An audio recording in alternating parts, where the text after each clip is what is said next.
All right. All right. Well, let's get into it. Oh, oh, I didn't. Oh, looks like I'll have to post the streamer link in the chat. Uh, uh, chat. Here we go. There we go. Alrighty. All right, welcome people to Sea Monster Live episode 65, I believe that's what it is. Um, this is going to be a shorter stream than expected. I mean, I had like I do have a closing shift today, pretty much, but they asked me to like come in like a little earlier than initially scheduled. So this is going to be a bit briefer. Hey, Antonio.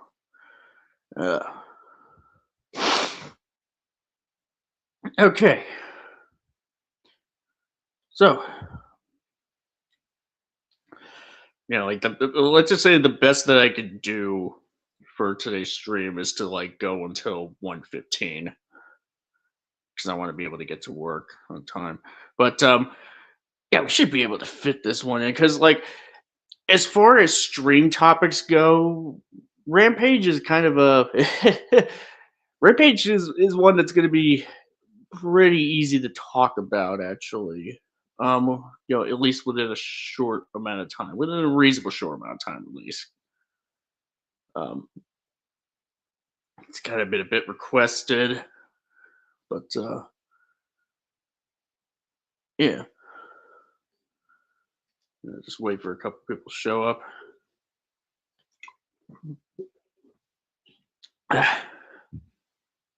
Okay. So, Rampage from 2018. Got a good old little video game movie to talk about, pretty much. Though I will say, as far as video game movies go, which don't really tend to have the best rep, let's just say, Rampage does hold up a little better than most, if nothing else. Um, like, fun creature feature, but that being said, the plot is kind of a mess. If I'm being honest, it's but we'll get to that in a bit. It's honestly like even as far as like character stuff goes, like there isn't really a whole heck of a lot to write home about. Like it's serviceable. That's what I will say. Um, like pretty much the stuff between Davis and George is pretty much. I mean, it's kind of like the centerpiece character-wise in the movie. Um, where you kind of have like this guy who who pretty much was kind of like dealing with poachers, and then he stumbles across this young little gorilla, albino gorilla, who he kind of takes on as like a surrogate father figure of sorts, because the gorilla kind of saw his mother get killed. And so they have like this relationship going on that's like very chill, very cool, essentially. Um, but yeah, and then you have this thing happen to George that makes him into a giant, vicious beast. Um, that kind of gets mutated a bit. So yeah, that I mean, like it's not like there's that much going on, but I will say, like, needless to say, like it does it pretty much functions well enough. I will say, like it's fine, it's serviceable. Um, and Dwayne the Rock Johnson, he does bring bring charm into his role. So there is that. Um, yeah, and the film was definitely kind of aping off, no pun intended, aping off the sort of Planet of the Apes type of thing um, where you have like apes kind of like using sign language going on, CG mocap apes doing sign language. So, except obviously this one leans a bit more comedically because you got like George like flipping him off or something like that, teasing him. Um, which does kind of tied back around by the end of the movie. Um, when George kind of seemingly dies, but then he just comes back. Which, for what I understand, that was like an ending that was suggested by Dwayne Johnson to be put in. You know, like it was meant to like, be like a more melancholic ending. You know what we got here. You know where George actually just straight up dies, and that was just and what we actually got was sort of last minute almost. Um, which is kind of interesting to kind of think about at least. Um, like it just kind of makes it a bit awkward where you have people just sort of like even though like yeah George was sort of publicly at the end in the end like helping to stop like a big wolf and a big alligator crocodile creature um like he was still involved with the city's destruction, with the city getting torn up. um So it's kind of weird that you would have like people like he just be like, "Hey, come on down, people!" Like when he helps them at the end. Like it's just kind of it's weird. It's just like it's a bit awkward to think about, like how like when you think of the blood that's like on his hands, essentially, and he starts helping people that he was initially like killing like a mindless monster, essentially. But yeah, there's definitely there's some tisms going on there. But not as much tisms going on as what we get when we talk about the villains. The sort of thing that starts the movie, that kickstarts the plot, really. Um, the thing that somewhat that kind of kickstarts it, but only just sort of just sort of lets things play out the way they do by the end until they're disposed of. So yeah, we'll get to those in a bit. Um, and you also have Jeffrey Dean Morgan, who is kind of is like a is kind of entertaining. Um, Definitely over the top, a bit caricature like, but he's not. But I pretty much enjoyed him as well. So there's that. As far as the creatures go, aside from George, you got Ralph and Lizzie, as well as the rat creature that we see a little bit of at the beginning. Um, the rat, like I would say, there's some wonky CGI at the start of the movie. Mainly when they're in the space station. Um, like I will admit, there was like a point where you see like a headset floating around. It's obviously CG, and it's like it pretty much almost borderline reminded me of Event Horizon at times. I'll be honest, like some with some wonky CG here and there at that sequence, but it kicks off. It kind of kicks off the plot, um, which yeah, you got that. You got like those canisters that sort of are in this sort of re-entry proof um, crate, essentially. And those three canisters, like, land where they do. One lands in San Diego, where George is. One lands in Wyoming, where we end up seeing where the wolf that ends up becoming Ralph is residing. And we have one landing in the Everglades. And obviously, we know that that's where we find Lizzie. Hey, Antonio. Not much. Yeah, this is going to be a short stream today, like, or at least shorter than usual. Um, my left foot is kind of sore though, but just keep on grinding, keep on working, keep on grinding. The StreamYard link is in the chat. I forgot to post it on the Discord, but yeah, there it is. Yeah. Yeah, as far as like creature design goes, yeah, like George, definitely is pretty striking, but he's definitely the most normal out of the three. Like he's just a big albino gorilla. So you got that. Ralph, you got like he was like this big wolf with spikes going on. Well, quills actually that he could use to sort of take out some stuff like a helicopter at one point. Um, yeah, he looks pretty scary. Yeah, definitely pretty intimidating look overall. And he definitely has like a cool, great standout sequence where that's kind of like it's kind of like the scene where the in Jurassic World, the first movie, where the team is like sent in to try to incapacitate the Indominus Rex, but then they just get totally annihilated. This is kind of like that, except you have Flash Thompson from the Raimi Spider-Man trilogy, who's like this leader of this team.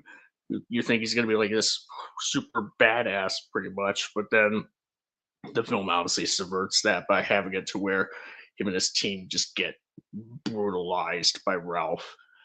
The film is like surprisingly violent.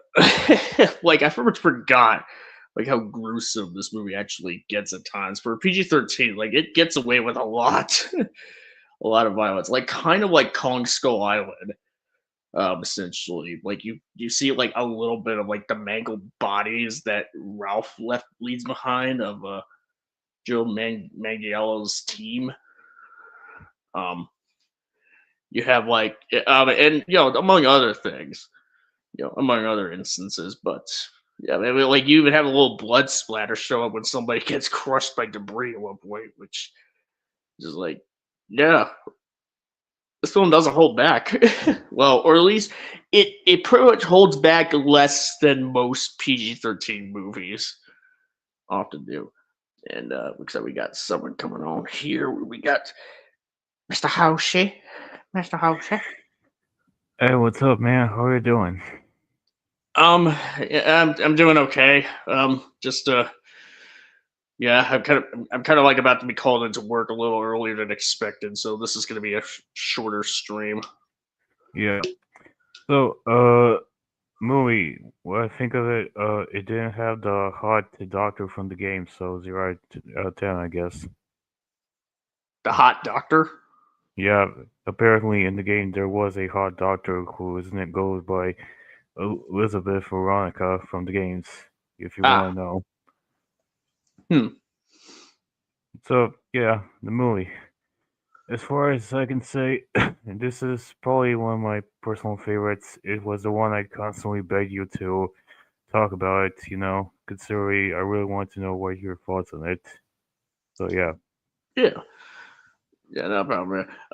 Yeah, like I would say, like there's definitely things about the movie that it's a fun creature feature, pretty much. Like it has like a lot of entertaining monster action, if you will.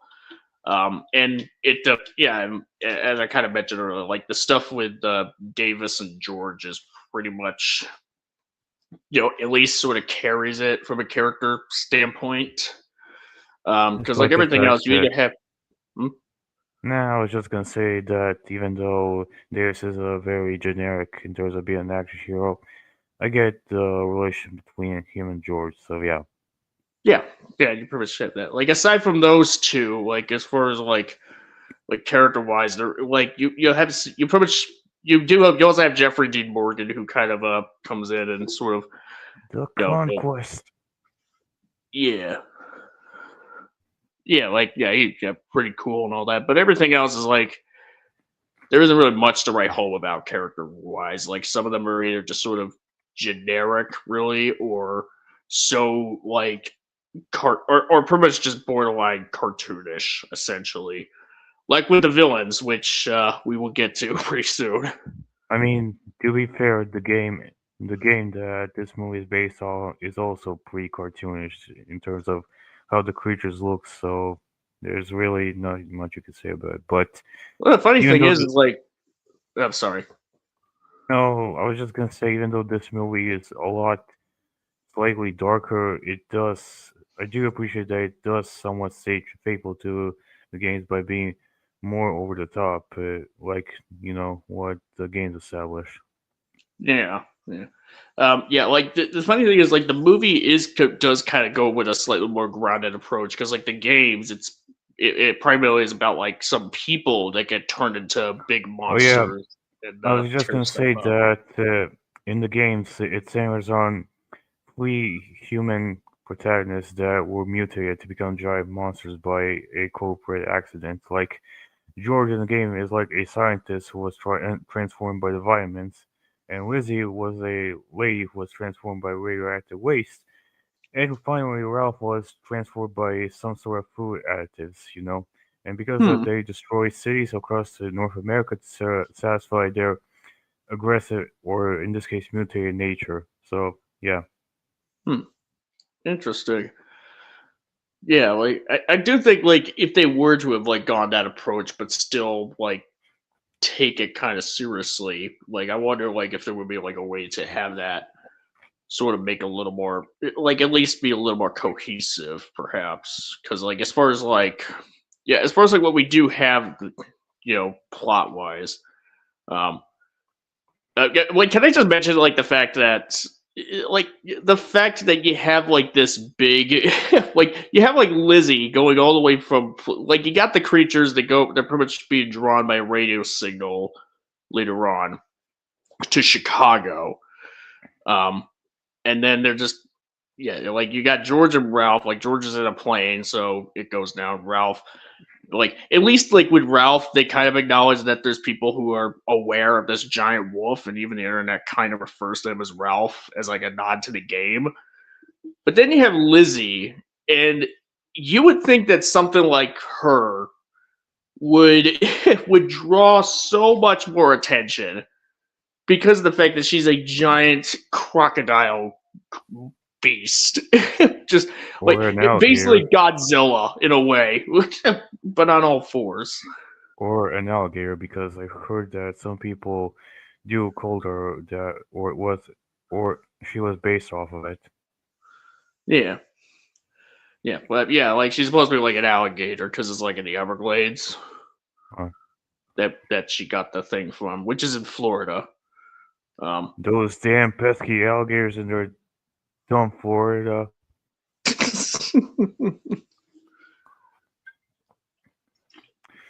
but But yeah, so or you want to discuss about the plot? Or yeah. yeah, I want to like discuss at least a little bit of the plot, pretty much. Yeah, like and he was saying like you got like like basically just involving like how everything's supposed to come together. Like you got this corporation that sort of like brings them in. Like they want to use like the like this sort of what do you call it? Like like this sort of like bioengineering type of thing. Like it's sort of like a gas that sort of edits that does genetic editing in creatures that was kind of worked on, but that was worked on by Caldwell, Naomi Harris's character, and she was doing it to try to like save her brother, but obviously that didn't pan out because then like she tried to like she found out that the company was about to use it as a bio to weaponize it, so she was trying to destroy it, but obviously that didn't work out for her. Gets Oh into yeah, prison, brother dies while she's in prison, and yeah. The thing about what they were doing is that they were trying to like create somewhat like pathogen for the creatures by uh creating like a DNA of some sort that represents like the best aspects of each creature. Like in some DNA, they took the DNAs of a cheetah to see how fast the creatures are, and they took the strength of a dung beetle to to increase their strength or their physical power. Hmm. And I think that there is a hyper. I don't think they said, but my thinking is that they probably took the DNA from either badgers or Tasmanian devils to increase their nature. So that kind of explains how they act like that.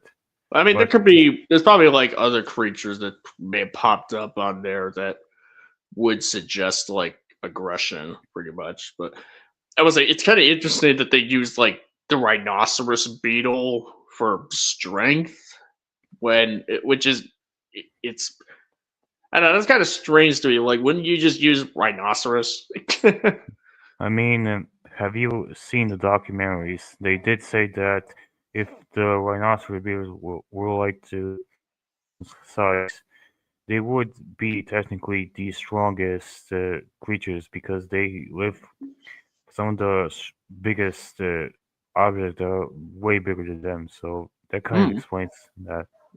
All right. Hmm. That make okay. Yeah, I was kind of like wondering about that. That threw me off a bit, but yeah, now all right, that kind of tracks, I suppose. Um, So, do you want to continue with the plot or discuss about the characters? yeah, we'll pretty much like get back into sort of the plot here. Um, so yeah, you got like yeah, it was pretty much a movie that kind of like that just kind of has like villains just do something because like it like do this something that's like obviously dangerous because they want to because of money. You know, it's pretty straightforward, pretty They're much as far as basically Apex cybernetics, but slightly less idiotic. hmm. Yeah, I mean, hmm. I have to think about that. I kind of have to think about that because I'm just like thinking, okay, so you're pretty much gonna use this this signal from the tower. You're gonna draw these creatures to Chicago, and and thousands of people are gonna die, and you'll very likely be implicated in all of this if evidence were to come back to you. They If just want to anything were to watch come the up. world burn. Yeah, well, that's the thing. Like they pretty much are trying to like get like a DNA sample from these creatures so that they could, like when they're killed, Wouldn't it so be that they better to have these creatures go in a place that's very far away from the, populace, like the desert or like any other biome that's not a populated place? exactly, and it just makes you wonder. Like, so what? Like, did you guys ever think about the possibility that like these creatures won't be as easily killed as you predict? And yeah, the military even goes on to like try to have a nuke sent.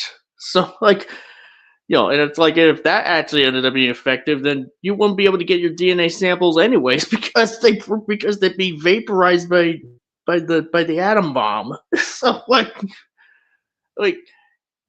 I'm not even like it's one of those things where I just go, what is your plan here? This is like like how does any of this? How could you possibly hope for this to track well for you guys? Like this just does, like I had a plan. They wanted to send these creatures to the Chicago because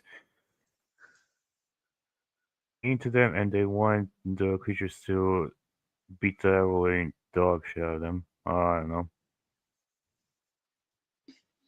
yeah, it's just a yeah. I mean, it really is just sort of like we need like an excuse to have like the creatures like come to a big city where they're gonna tear it up and what have you. In short, Because Rampage. the Um, villains are masochists, and they could not care less about the human lives or their consequences. but the thing is, like, you could. The thing is, like, I'm not even sure. I wouldn't even necessarily agree with that because you got like the brother who's kind of like a wuss. Like, you could say the sister maybe, Uh, but the brother, he's just like like he's just kind of like out for himself, really. Like to where when Jeffrey D. Morgan shows up to like try to get to arrest him. You mean Agent Like, Harvey Russell? yeah, oh yeah, Russell, Yeah. yeah. Yeah, like when Russell comes in to arrest the brother, he's like, here, let's make a deal. You give me this thing you got there in your case, and you give me the rat. You're free to go, and you can leave.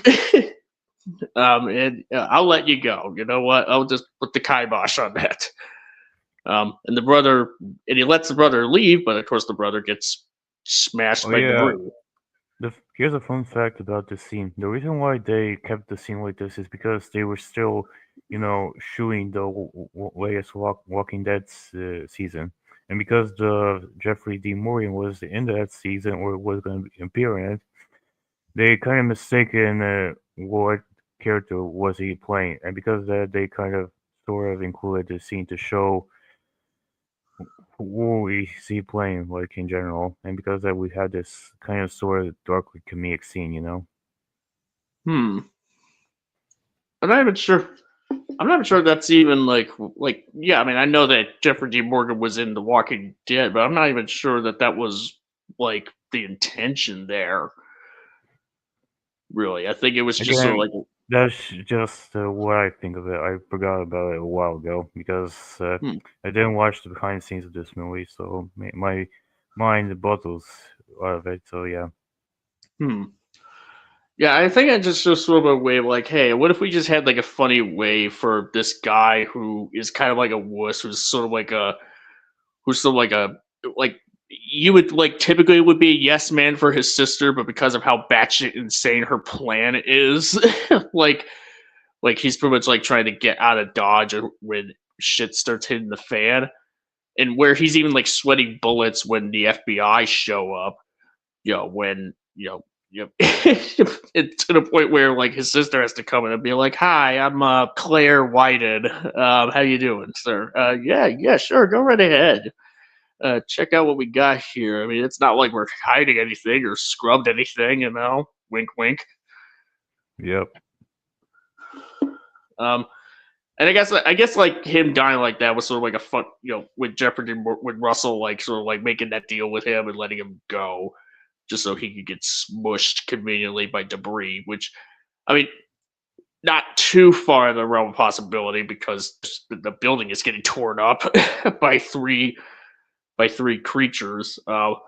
One of whom is like true. one of whom, Lizzie, pretty much taking a cue from the driller in Transformers 3, like plowing through inside the building as it climbs up.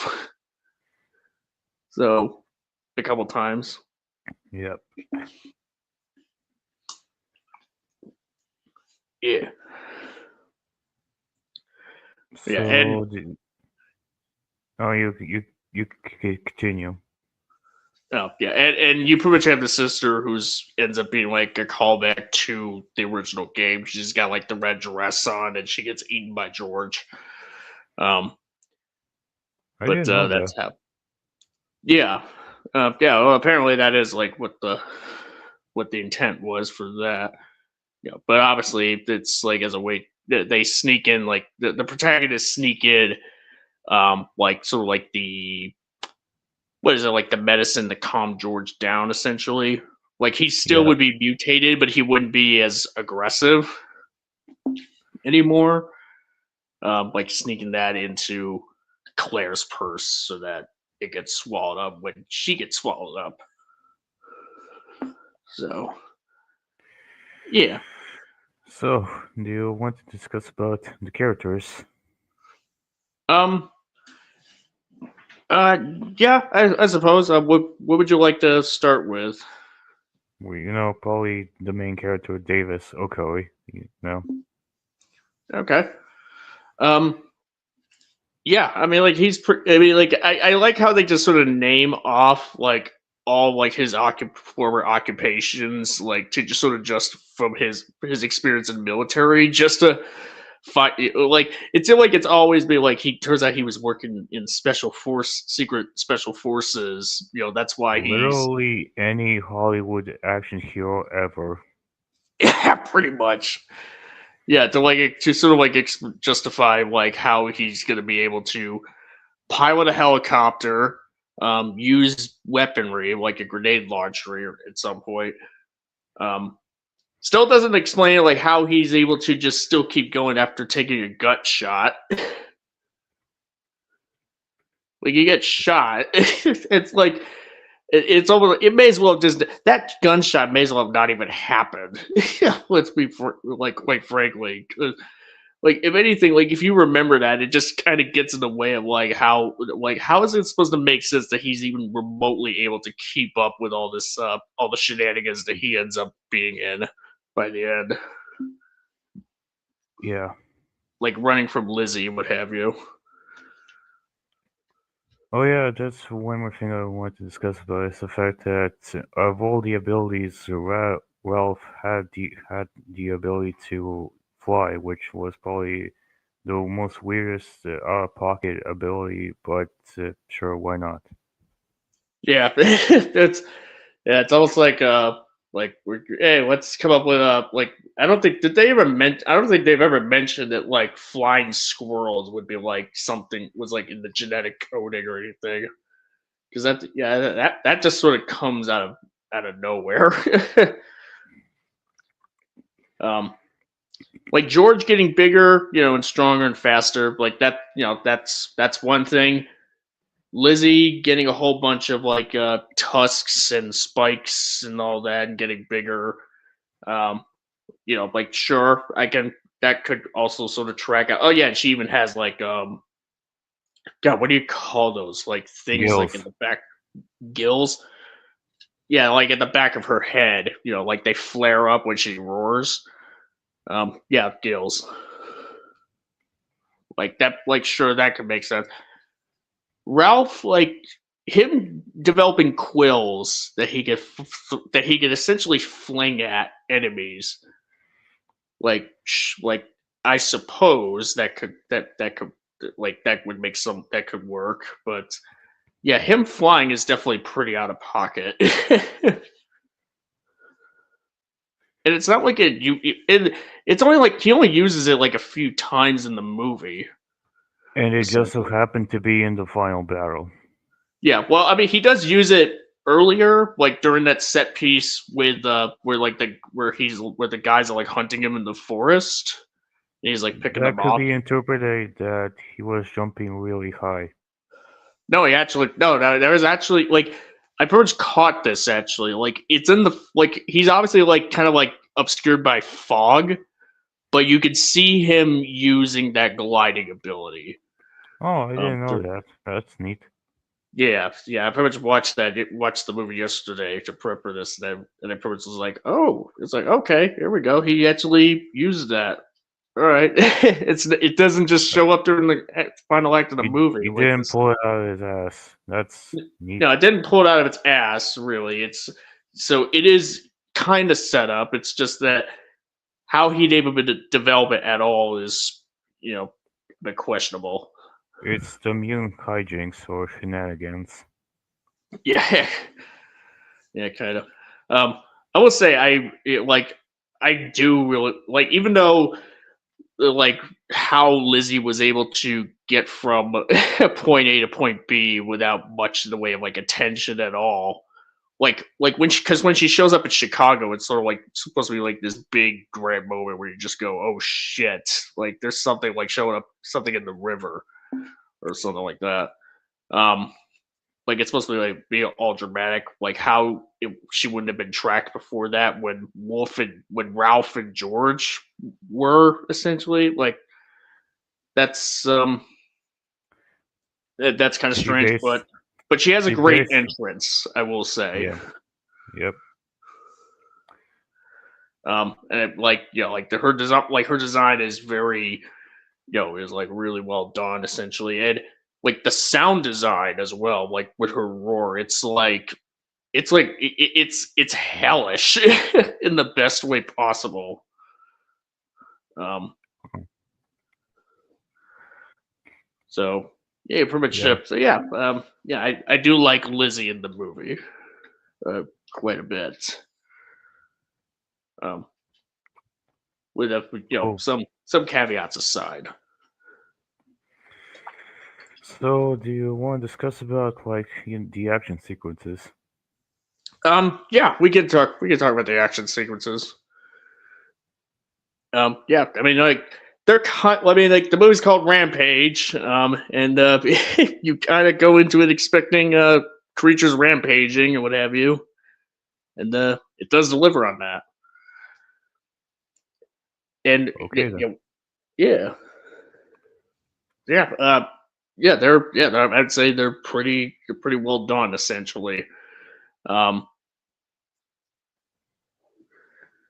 like I pretty much really dig how they each sort of like how each of these creatures like have their sort of like their attributes sort of going on. Like George is sort of like fast but also pretty strong. Like he's kind of more balanced, but he's like the most neutral out of all of them. Like there's nothing crazy about him. You got Ralph who who moves really fast. Um, but is can essentially be a bit like he's still stronger than George, but because he got like his own abilities and he's like a little bigger, but and he's faster. But obviously, if you catch him off guard, like he'd be able to, like you could be able to take him down. And then you have Lizzie who moves slow, but she's like an absolute unit. Like almost nothing can stop her, essentially. Except for the metal pipe, which just so happened to have. Oh yeah, What? Yeah. that too. Yeah, that stops her.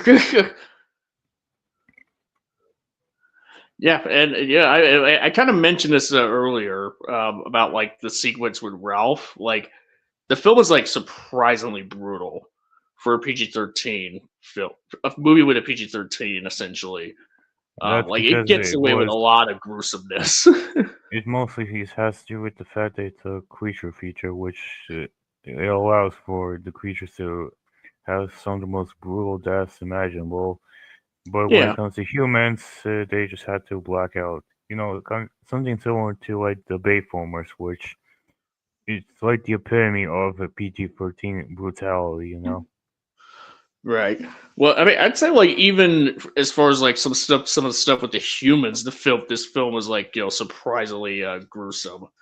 Like you get like a hint of like some mangled of like I mean I mentioned it before, like some mangled bodies, that Ralph sort of left behind. Like you get a hint that is like they got torn up. um, Essentially, like that whole sequence is sort of like a horror scene, like pretty much a werewolf movie a little bit. Oh, But if the werewolf was the was like the size of a small apartment. oh. Um, So yeah. Anyway, I think I'm going to be leaving now. If that's okay for you. that's okay, man. Thank you for coming on. I'm But glad to before I finally get to this movie for you. Yeah, but before I do, I would love to talk to you about like the themes of this movie, or at least something I thought about while I watched it. If that's okay for you. Yeah, sure, we can talk about that. Yeah. So the thing about what I found about this movie specifically is that despite being a movie that focuses heavily on spectacle and destruction, it's a movie that surprisingly focuses on a lot of things like humanity, technology, and friendship, whatnot. But at the same time, it explores the themes of how poetry can or exploitation of the creatures and how that's sort of a bad thing. Like, first of all, there's the unbreakable bond between human and animal, i.e., the relationship between Davis and George. Their bond is like constructed with like the destruction caused by the mutated creatures, as Davis tries to save his friend rather than just destroy him. And all the while, it explores the themes of genetic engineering or monkeying around, which the film warns against the unknown catastrophic risks of unethical corporate greed and irresponsible science, like Energen, which are like the main antagonists of this movie, who create Yeah, genetic editing agents to weaponize these animals while also leading the unintended and catastrophic consequences. And all Yeah. while it's a movie that explores themes of environmentalism and protecting life, like how it highlights the importance of preserving life on Earth and presents an anti-poaching message about how pro-animals conversation message, like how Davis portrayed as the guardian of an endangered species with character often reacting strongly against those who inflict pain on animals. And finally, there's a talk about the themes of greed, like how the animals are large and destructive. The true monsters are depicted as corporate executives, like the main villainess Claire and her brother Brett, who prioritize wealth and profit over human lives and ethical scientific practices. And that's also what I had to say. But also, it has to do with the action-oriented spectacle, i.e., the brain at the door dumb fun. Like the significant theme is simply the celebration of dumb fun and over-the-top spectacle, often referred to as the popcorn movie designed for escapism. If that's okay for you. Um. Yeah. That pretty much sort of tracks. Yeah. Like as far as like the exploitation of animals and like the evils behind it. Yeah. Like Yeah. Like you have like the poaching where animals are getting killed. Where like like that's mainly just sort of in George's backstory, but yeah, like the fact that It could you know, also be Ge- interpreted with the Ralph and Lizzie, considering the fact that they didn't ask to be mutated and they were like forced to by the Energen. yeah, like they were exploited to a certain extent as well because of like the radio signal and because energy wants their DNA.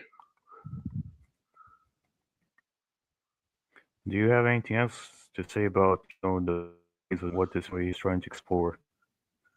Well, I mean, like, I don't know if the movie goes out of its way to explore them, but they are, like, there's some that are there for sure. Like, it's kind of just more, like, the movie doesn't explore them per se in like a very nuanced approach or all that much or deeply, but they are there, which so it's like, yeah, I mean, yeah, it is ultimately a movie that is primarily about the spectacle more than, Or the escapism? yeah, that's kind of, yeah, pretty much. Which, it's, does tend to like come up at end up like being to this movie's detriment at times, but but it's like it's certainly not the worst. It's not really not the biggest victim of that, at least. You know. So, yeah. Anyway, one more thing I had to say before I go. If you're wondering, I plan on making a flash fiction for like the Zim's new live stream. If that's what you want to know. Hmm. Yeah, I'm still in the process of making it, but I'm trying to see how I can try to make it the best possible flash fiction story. Even if I had to stick with the rules, I'll at least try it. So yeah. All right. Anyway, thank you for having me on, Sea Monster, and I hope you have a wonderful day. Yep. You too. Take care, Hoshi. Oh, and we got another one. Oh, But you know. still, sea monster, have you missed Okay, me? okay, but still. Uh, I can't hear you. huh? Okay. Oh, that's weird. Can you hear me now?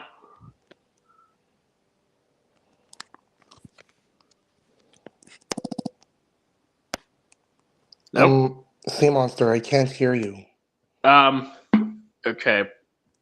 That's weird. I'm not sure what's going on here with that. Huh. I'll be right back. Oh. Okay. Yeah. Maybe it's on your end.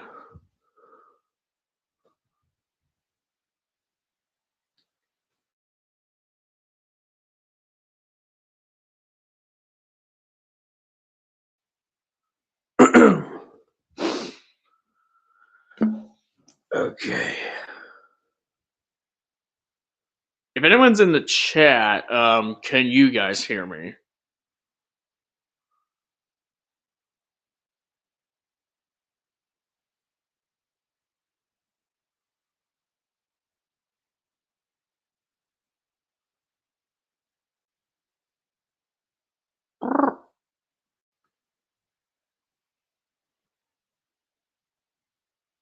Yeah.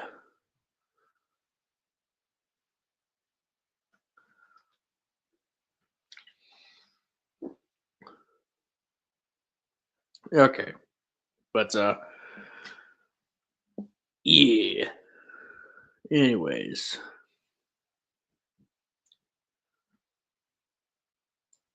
Trying to think what that's not okay. Try this Oh, again. wait. There's two of us. Yeah, hold on, let me get one of you. All Okay. right. There we go. So, Rampage. Yep. Yeah, it's a kaiju film, and that's all I'm gonna say. But it is definitely an interesting one because it's the only one that has The Rock in it. Hmm. Mm-hmm. Interesting. It's kind of funny how some of the monsters, like Ralph and Lizzie, kind of look a lot, or at least spiritually similar to two Toho monsters. Ralph can glide like Varen, and Lizzie has the head of Biolante. Hmm. Hmm. I mean, I could see that. Yeah. Yeah. Yeah. I mean, like, I could see the Varen comparison at the very least. Well, the reason I say the Biolante comparison is because Biolante has tusks in her mouth, and she has a crocodilian-like face. And Yeah. Lizzie, being a crocodile, has those features.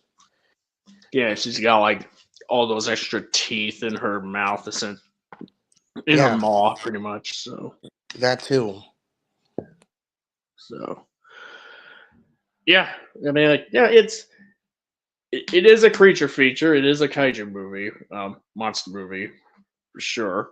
It's you could say it's one of the monster movies of all time, but it is, for what it's worth, it's at least it's a decent, fun movie, pretty much. It Yeah, definitely has problems though. yeah, it's at least watchable and it's actually fun, at least. Unlike two movies that pretty obscure that I don't even know what they are. You know what I mean, but I'm not gonna name them. Two movies that are obscure. Yeah, you. They all. Uh, anyways, so yeah, they're also the movie is also based on a video game. Yeah, yeah, that's kind of like the reason why the movie was sort of made, pretty much because it Mm-hmm. was based on an IP. Mm-hmm. But most people don't know it's an IP. Hmm. Which isn't, I mean, I guess like compared to something like Godzilla or King Kong, like it may not be as recognizable, but hmm, Yeah, or in terms of video games, it's not like as recognizable as like Mario or Sonic, not even close. But it is sort of. I imagine like there would be some people that would be familiar with yeah, Rampage as a game. yeah. Then again, I don't think it's the first time I didn't know that this movie was based on a pre-existing IP. There have been many movies or shows that I've known at least for a while that I did not know were based on something else, like a novel or a real world event or even something from mythology. Yeah. Yeah, I mean, like, because you have like an example like Project Hail Mary, which not everyone would know is based on the Andy Weir, a novel by Andy Weir, but it is like, some people would be like, oh yes, finally like an original movie that's not based on anything. Well, no, it is. I mean, Yeah, granted, I don't like know how many people have had a sentiment like that about Project Hail Mary, but yeah, I guess that's one example. Yeah, that's another recent example of me not knowing that that movie that is coming out, or I think is out already, is an original project, but actually based on an obscure IP. Yeah, it's kind of it's based on a novel, so it's not really obscure IP. It's just kind of more of a it's more of like a pre-existing work, really, that only Hmm. has like one iteration aside from the movie. I see. Yeah, it's very good. By the way, All right. but Um. yeah, as far as Rampage goes, the movie, needless to say, like, there's definitely you get bits of plot armor here and there. Like Davis is kind of becomes like a bit of a superhuman at times. Yeah.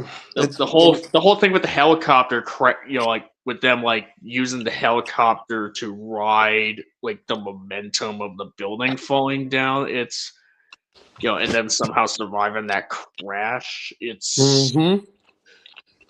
Yeah, I don't have a defense for that. Like that's just kind of batshit insane, Yeah. right The only there. defense you could have is that it has the Rock in it, and he cannot, by contract, he cannot lose. He can't die unless or lose unless he's the Scorpion King, and even then that's only like if he's sort of like a side character. And the Rock wasn't even all that well known by the time that movie came out. It was in 2001. Yeah, it was like his first acting role.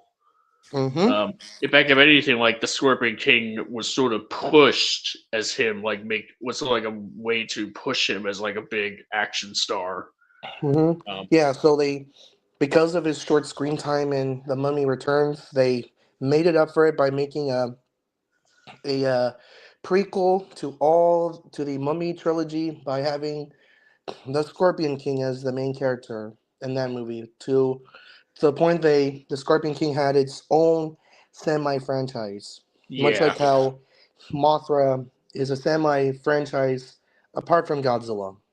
the thing is, like, from what I recall from the Scorpion King, and a bit of digression there, but from Rampage, but it is about it's technically about Dwayne the Rock Johnson, Yeah. anyway. Like that movie, I don't really recall anything in the Scorpion King movie, like the first movie, because it's the only one I've seen, and I've not bothered with the other ones. But like, there wasn't really any indication in the original Scorpion King movie that he would end up becoming like this warmongering conqueror that the Mummy Returns sort of set him up as during its prologue bit. Yeah, that's so confusing. Like, It's like, here's the thing: it's not even like you can't even say like, oh well, it would just that's kind of like what the Phantom Menace sort of does with Anakin being a young kid and Darth Vader. It's like no, because even then, like you could even Phantom Menace, like even though we don't see Anakin being evil really, or pretty much leaning towards the dark side, or at least not all that much. There is still like the hints of like him eventually becoming Darth Vader, or at least the hmm like how he could potentially become Darth Vader, like the baggage of him being a slave, and his attachment to his mother, and how that could potentially and how hit those sorts of attachments that he has for people could end up being exploited later on in the trilogy. The Scorpion King has nothing like that. Like it's almost like the yeah, Scorpion King movie was written without anybody even trying to figure out knowing like what the Mummy Returns was going to yeah, establish him as. Like yeah. nobody was on the same page at all. Also, another proof that Anakin Skywalker would become Darth Vader is that one of the posters for Phantom Menace showed young Anakin Skywalker, and then beside him, near on a nearby rock, there's a shadow that's literally resembling Darth Vader. So, Yeah, it's like like the iconic poster. Well, I mhm, wasn't even like going off of that. I was just kind of like going off what's in the movie, pretty yeah, much. yeah. But just wanted to bring that up. But No, yeah, yeah, it's fair. I Back to think Rampage. okay, yeah. So, hmm Yeah. about the Rampage video game, like most adaptations of any IP, Rampage is, of course, not faithful to it because but how they portray the monsters in that George, Ralph, and Lizzie weren't were actually humans that basically kind of transformed into monsters. But Yeah. in the movie, they were normal animals that were mutated by some green mist. Yeah, like me and Hoshi kind of went over that earlier, but yeah, that is kind of like a thing to try. I guess to make it. I guess they felt like it was sort of like a testing of the waters to see like if they could try to make it a bit more palatable. Like if it was animals that get mutated into monstrosities, they had humans that transform into monsters, like basically going werewolf, in a way. Yeah. Well, one of them literally being a werewolf, kind of, but while the other two, Hmm. a little different, but not Yeah. wolves really, but they do turn into other animals or Hmm. creatures. And plus, we already have several kaiju projects where a human turns into a monster. Attack on Titan, Kaiju No 8, and of course, that dreaded upcoming Godzilla anime. Yeah, yeah, yeah. I keep forgetting that one is coming up. Me too. There hasn't been any announcement for it. I always keep hearing updates for Minus Zero and Supernova, but nothing for that project. Here's a funny thing. Like I've seen on Twitter recently, like this could like here's the thing. This could be fake. Like What? I could totally buy that it's fake. But apparently there's talks of a sequel to the Polygon trilogy, like a Oh fourth no, don't worry, Polygon movie. that's fake. Like they're No, gonna it's fake. like make it a quadrilogy. Like no, I here's that. I'm taking that with a bucket of salt. No, don't worry. Like I actually, no one's been asking for a follow up to that yeah. trilogy. Like I don't even people who like that trilogy. Like what could they like? Though why would those people ask for it? Oh yeah, we got another Okay. person. Well, I have a few things. One, don't worry. That post is actually just rage bait. I know the guy. He's a common rage baiter on Twitter, and he was rage baiting that the Polygon trilogy was getting a fourth movie. So no worries. There isn't a fourth Polygon trilogy movie because not only from the fact that it was poorly received, the movies didn't even do well. You could No, say that they had a limited release, but before they decided to extend the theatrical release, Minus One had a limited release, but it was still more successful than the Polygon trilogy. yeah, like it had a Two, bigger turnout. yeah, but two, I actually could see one reason to continue the Polygon trilogy, that being the fate of a second interstellar ship called the Oratio from Hmm. the Polygon novels. Hmm. Yeah. We got another person coming up here. Hey, Got Freshly Mash. Freshly Madge. Long time no see. Mm-hmm. Long time no hear. Apparently, Tiamat deserves worse, according to him. Hey, Wait. yeah. So I'm just here to basically kind of like just say like hi and whatnot. I have not seen the 2018 Rampage movie. Hmm. I don't know much about the franchise in general. My knowledge extends mostly the fact that there's a set of games. They made a movie in 2018 about those games. Yeah. And, Rampage Jackson, he had his nickname that was based off of the original games. That's it. Um, Yeah. kind Yeah. Like, needless to say, the um, 2018 Rampage, like, of all the video games Yeah. movies out there, it is one of the better ones. yeah, Even Yeah, just that by because I was is wondering what virtue. your opinion was. yeah, that is Yeah? until the Sonic movies came out. Yeah, that's fair. I saw Sonic 1, 2. I don't believe I've seen Sonic 3, no. I've heard good things about 3. A lot of good things. Is Sonic 4 out? No, Uh, that comes out next year. So yeah, so the you got same like a month whole as year. GXK Supernova. So the fact we're getting two well-known IP-based movies where the main character fights a doppelganger, one in the metal, one in the flesh, is definitely fascinating. Right, of course. Hmm. And Space Godzilla was confirmed, right?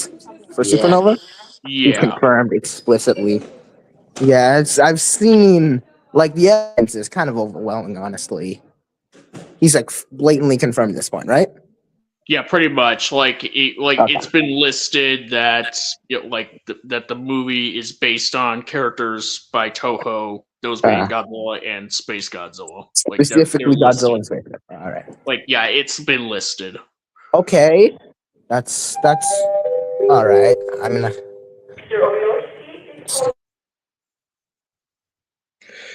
Yeah. So. yeah, I'm at my school, so you might hear some like ambience here. Mhm. I'll be out in like a minute All right. because I kind of got to go in like 5 minutes. But yeah, is there any word on like stuff like Gigan, Kaiser Ghidorah, the Anunnaki, No. or No, no? like if we There's did, nothing. we would have heard it by now, or at least Okay. like we'll probably if they're in it. Like here, let me put it this way: like they would. I'm pretty sure that they wouldn't really like give away that they have a rights to these characters. Like they'd have to like unless they actually got like they would have to like sort of reveal that they have the rights to some of these characters just to because to make sure that they. I'm not sure how it works like behind closed doors for like it's like oh like well we got the rights to some of these characters but we want to like keep it a surprise. Yeah. I don't- Like GVK They and kept. the New Empire. I don't think they kept anything a surprise in Cottom. I remember they tried for GVK. Yeah, Yeah. no, they didn't try for Cottom. No, But they definitely I did think try it's just for- like I think it's just the marketing direction where they want to put it. So yeah, it'll probably be Space Godzilla. If they want to do a twist involving Gigan or Kaiser Ghidorah, they might. maybe. Yeah. I don't. Or another Ghidorah version. I doubt they're gonna put in the Anunnaki, honestly. Even though that was hinted in the extended lore in Cottom, or actually explicitly stated in the extended lore of Cottom. Wait. Right. Who? I couldn't hear. The Anunnaki, which is like basically in like a lot of like conspiracy lore, it's like basically these aliens. Because the pantheon of Illuminati, you mean? Sumerian. No, that's different. Oh. It's like in some stories, it's like the pantheon of Mesopotamian gods is like a set of aliens or archons, and this is in Cottom's lore because you remember there was the underground Hollow Earth temple area, Yeah. right? And it was Yeah. actually you had these you had the murals, and in some of the extended ones, which is where they revealed the Anguirus thing, which was 2 kilometers. Other than that, there was this there were these murals. One of them is Godzilla, Mothra, the Good Ancient Rodan fighting Ghidorah and some other things. The other, this is the more important one, is the one where Godzilla beats Ghidorah and the evil Ancient Rodan, which is a whole nother can of worms. And basically, see, there's kind of at the bottom, there's these people, these humans. Then there's some other guys, and then there's Rodan and Ghidorah below Godzilla at the top. And it was confirmed in some Twitter stuff that the other guys were Anunnaki. So that was kind of confirmation of aliens back in like 2019. I mean, even then, Ghidorah is literally an alien, so there's already confirmation that aliens do exist in the MonsterVerse. But alien kaiju is very different from alien civilizations. The Anunnaki is clearly an alien civilization, and that's much more much further on like the ridiculousness spectrum for the movies. Yeah, I like mean- like you have like like you could have essentially a version. Let's just say like you have a Godzilla story that features Ghidorah or features Gigan, without any mention of any of the Exilians or Space Hunter Nebula M. Or any sort of like Gigan could always be man-made, but yeah. Guys, I Same like with to talk Ghidorah, about actually, this, but this is still about Rampage. Well, I mean, yeah. I mean, we probably could sort of like get back onto that. Yeah, I kind of went off topic. Sorry about that. That's It's fine. okay. I mean, like I kind What of would was you planning rate on this the being one of my movie? shorter streams because I have like work like in a couple hours. So Yeah, I'll be that's gone true. in like a minute, so What's your I like, think rating of the movie out of 10, you guys? Because I've I not think seen it. I think I give it a 5 out of 10. It's Okay. enjoyable, it's watchable, but Yeah, it's definitely not something I like would a 5 out of 10. think about. Not like when some people say that. I mean, it's really bad, but a Yeah, 5 out Yeah, of 10. no, yeah, like it's a normal 5 out of 10. Like it's not bad, it's fun to watch. It's just not something I would consistently rewatch every time. Unlike several other kaiju movies. hmm. Yeah, Okay. And as what far as like about where you, I would rank Casey? it, yeah, I mean, I find it to be a fun movie, an entertaining movie, and there's some and like the stuff that it does try to do character wise, like with Dave between Okoye Davis and uh, George, as well as like a couple other characters, is like it pretty much like keeps it from being like any lower than a 5 from a writing standpoint, but the entertainment Mhm. value does bump it up to a 6 because of the fact that it Okay. does deliver on like it's a movie that is essentially about giving us like fun monster Yeah. action with the Rock in the middle of it, Yeah. and it delivers on that. Okay. At least where I'm standing. Okay. That is very true. So that's like a 6 out of 10 from you. Yeah, yeah, it's a 6. Normally, I would used to do these things where I list out a bunch of controversial opinions. I don't think I'm going to do that. You know, it's kind Yeah. of a long thing. I don't remember a lot. I'll just say, bye. Have a nice day, guys. You Yeah, you too. take care, man.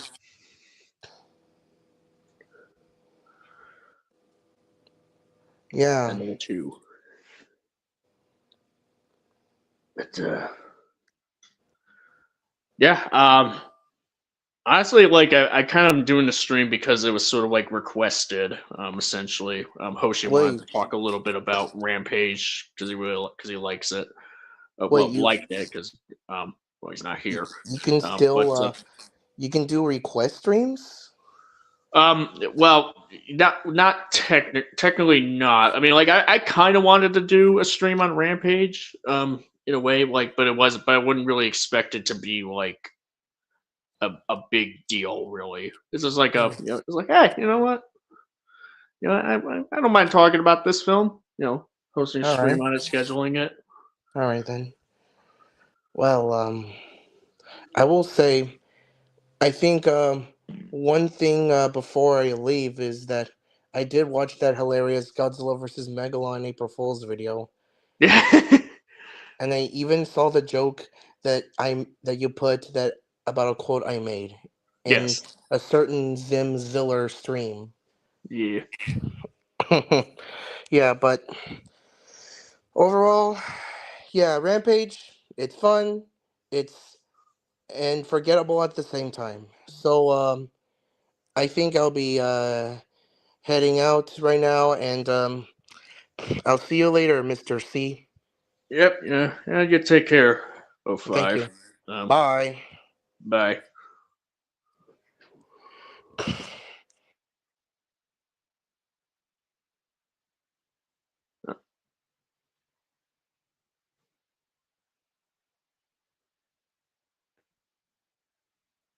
Are you exiting? Or? I'm assuming it's a glitch. Oh, Oh, wait. we'll get line. What's a glitch? Oh, by the way, Michael Jackson is an alien. Yeah, I think '05 left, but for some reason, like it's like his icon is still up there for some reason. Oh, yeah, that might be a glitch. By the way, just in case, were you like about to finish or something? Um, no, I'm just kind of honestly, like, it's just kind of a stream. This is just kind of a stream to just sort of chat about the Rampage movie. For anybody who wants to hop on, talk about. Like, I'm not expecting this to be a Ah, yeah. large stream or anything. Oh, okay. Yeah, like, dude, I watched it like 2 or 3 times, like in the day. Like the first time, no, the second time was with my grandpa. Hmm. And yeah, no, like honestly, Lizzie was the best part of it. Like the whole like cinematography leading up to her, like, and then like the whole third act, it was just like fucking awesome. Yeah. Although it is kind of weird that the army would just be that the army people would say like, "There's something coming up underwater." It's like we don't have any subs in the area. Like you're Lake Michigan, Michigan. I would expect you not to have subs. Exactly. Yeah. Yeah. Yeah. No, it's like a movie that was like written by a kid when it comes to stuff like that. Yeah, it's there's time, and you have the villains who just are like it really does seem like that they were just written by a child. It's like we're gonna profit off of these creatures by getting their DNA, by drawing them over to Chicago, where they're gonna tear it up and just go after this tower, this radio tower that's that's emitting these signals that's making them go apeshit insane. And once we get a sample of them, then we can profit off of that when they're dead.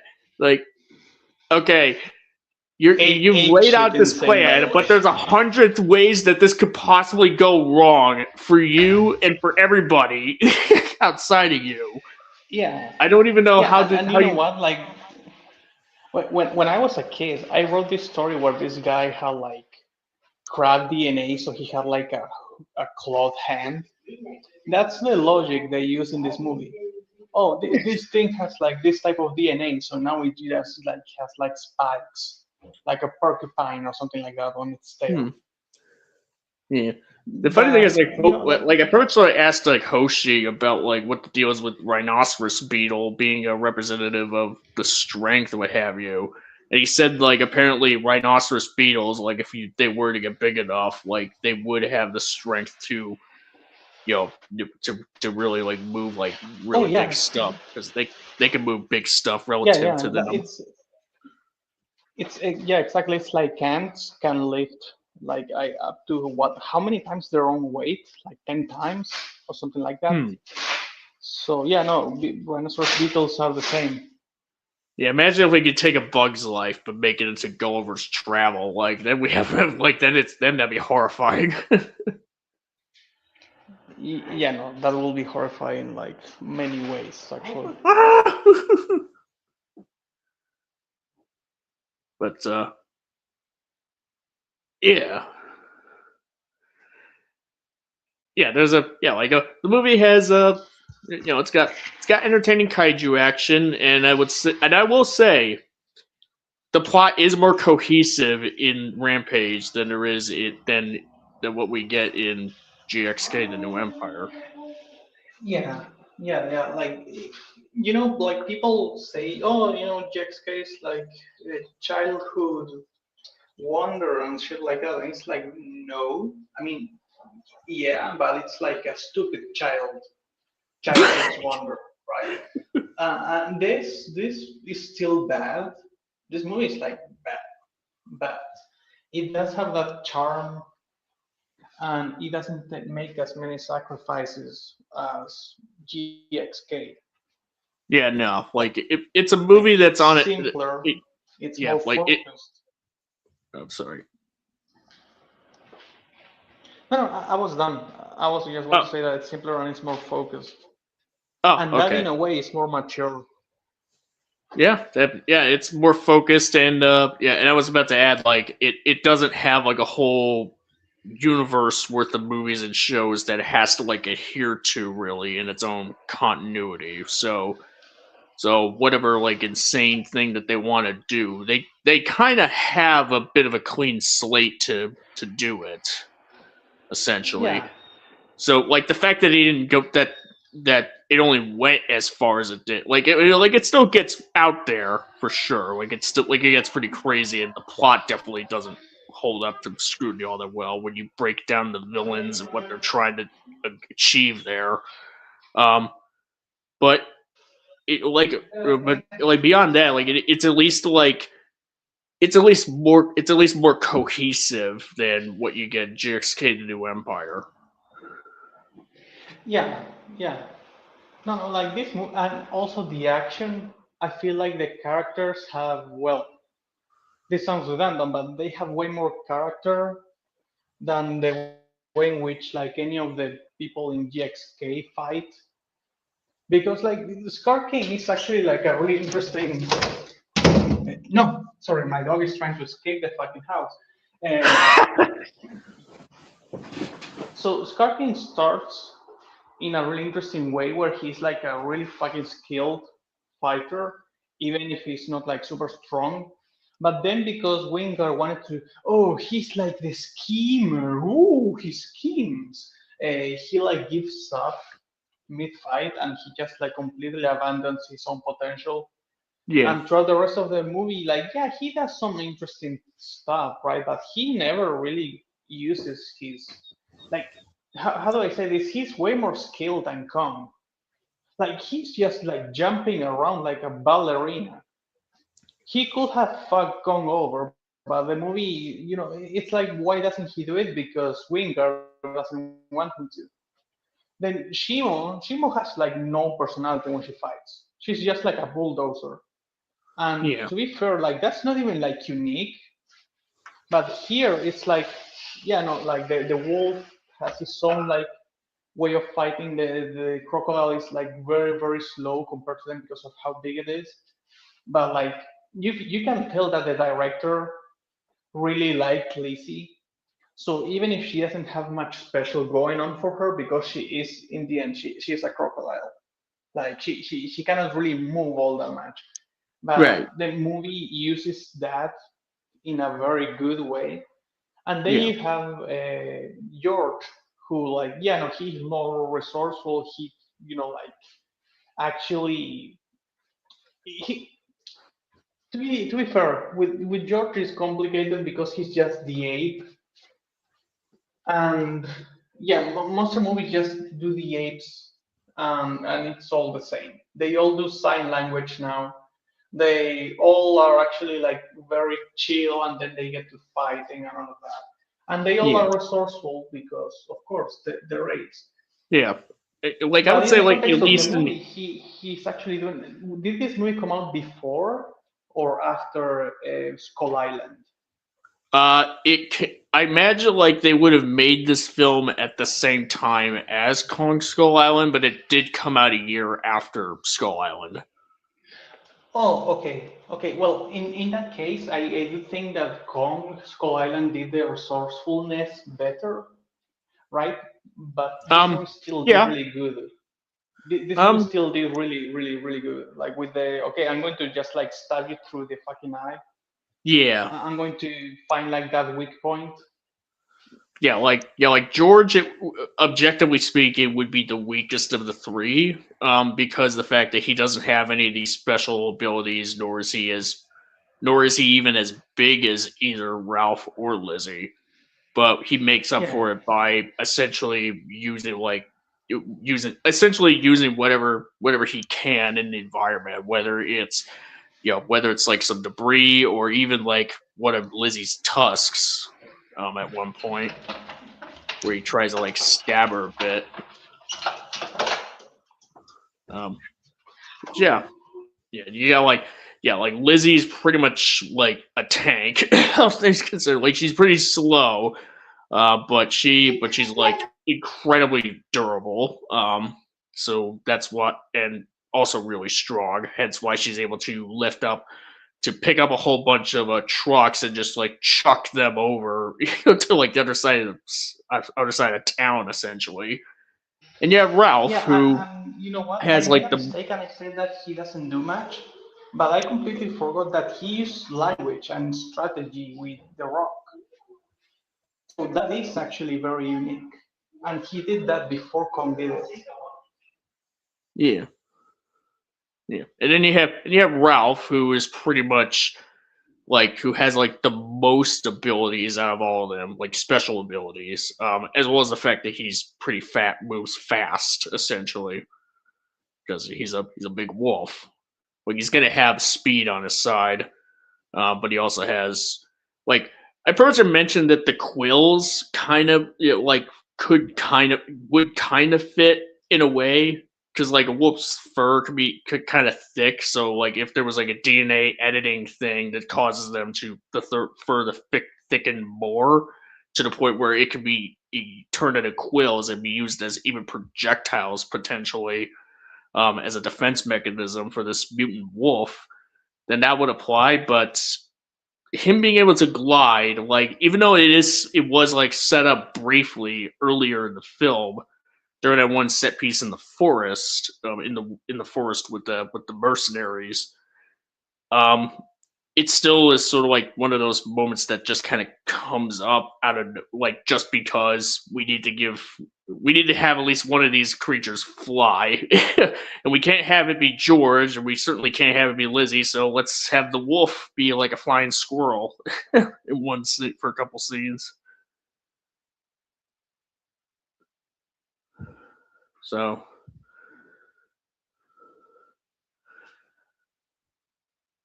but yeah, it's yeah, like some of the dynamics with the creatures going on in terms of how they get themselves involved with the action sequences. Um, is pretty Yeah, is pretty, like to pretty be cool. fair, the fact that these are like nobody monsters, right? Like, let's be honest, no one ever knew about Rampage all that much. It was just like, and they never had any character. They were like completely interchangeable, and I think they all played even the same way. So it was, oh, I like dinosaurs, so I play the lizard. Oh, I like Sasquatch or Bigfoot, so I play the monkey, right? Yeah, And the fact that they could take that and actually do something that honestly is just as entertaining as the Monsterverse movies when it comes to action, that takes a lot of creativity. And yeah. But yeah, the funny thing I is, also like think that the setup for the flying is bare minimum. It is. yeah, But like having the flying squirrel thing, I actually do kind of like it. But yeah, no, the fact that the Rock giving comments on it, of course, he can fly, like it comes out of nowhere. yeah, yeah. Uh, I would say there's I a mean, couple moments. practically out of nowhere. Like Yeah, it is set up behind the trees, and I really like that. yeah, Dude, like the forest scene with Ralph on his own, I really like it. Like yeah, I really like it. Like it's really nice. And it's fun because they can go from one tone to another, one that's more horror oriented, and then just like full action. This, you know what? Final Wars wishes it could do what this movie did. Final Wars fucking wishes. Fuck that movie. This did so Oh, much better, and only with three monsters, just understanding how to shoot it like properly. oh, yeah, man. Man, I wish I could. Man, here's the thing. I wish I could give you shit for for that comment against Final Wars in comparison to this movie, but I mean, just kind of like looking at them film wise, quality wise, it's hard to argue against that. Like Rampage is more cohesive than Final Wars, um, as well. Like Like, not just in terms of to the give it monster credit, stuff. for example, what they did with Anguirus was really interesting. The thing with Kumonga was also like a nice moment, but then it's like, okay, so Monster X is just a ninja monster thing, and then Ghidorah is just like a fucked up horse. And like the most creative thing they did was, okay, so the gravity beams alter gravity. Cool. That's kind of it. And then Gaigan is like the most metal fucking kaiju that was ever made, and he's completely fucking wasted. Like ugh. Yeah, But that's kind this of movie like it just has three monsters, so it has to respect them, and yeah, it has like to do as much as it can with them. yeah. Well, I mean, technically, there was four because you have like the rat Oh creature yeah, like at the the beginning of rat. the movie. But Yeah, yeah, I yeah, mean, I guess and it's that like an was also homage to like the really games as cool. well. Yeah, To the yeah. panel. That part was also like really nice. And did that come after Life, the movie Life? Yeah, the movie came out after Yeah. Life. Yeah, I just found it funny. Yeah, no, you know what? I remember that because Life came either on the same year as Skull Island or the year before because I watched that one in Estonia. Um, so yeah, I just found it funny. It's like, oh, you have like this monster that kills people on a like space station, and then you have like the beginning with the rat. And, yeah, and I just think that it's a very unique way to start a movie that's not really horror or anything like that. like they just had fun writing it, even if they didn't actually go on the more professional like adult way of saying, okay, I had fun, now let's rewrite it to make it actually good. Yeah. But yeah, no, I can feel that. I don't know how to explain it. You know when you watch a movie and you just know that the writers were having a blast and they Yeah. were like, oh, what if we do this and what if we do that, and the ideas are actually like not really bad. I felt that with Sonic 2 for the most part actually, and before they actually like went with the third one and it was like a huge deal. But yeah, no, it's nice to have that initial like ignition point, that like that initial spark, I guess. But yeah, no, this movie is still bad. I still love it though. I love this movie way more than like almost any of the Monsterverse films. Damn. Like for the entertainment value, I mean, not as like a piece of art, because like 2014, I still like it more. Like just visual, I think it's way better. Skull Island is like straight up the best one. The soundtrack for King of the Monsters, we don't even need to mention that. But the thing is, the soundtrack for this movie is also like really underrated. Like it really works for everything that they're doing, and in the third act, it gets like really good. It almost gave me Transformers vibes, and that's not a bad thing. Like that's a good thing. Always, because I mean, it's kind of hard to not notice the Transformers vibes considering the last third of the movie is in Chicago.